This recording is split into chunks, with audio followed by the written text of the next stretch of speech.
Hey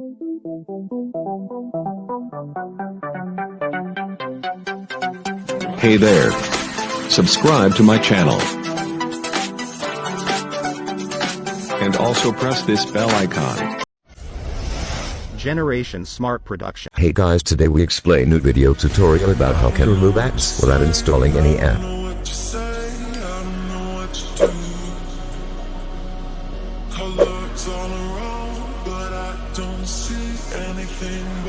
This video powered by Generation Smart Production. You can see in this application headlights.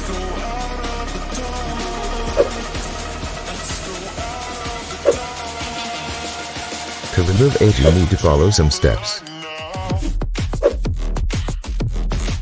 Step 1, click settings and then click connection. Step 2, scroll down and click more connection settings. Step 3, click private DNS and type DNS@grid.com and click save.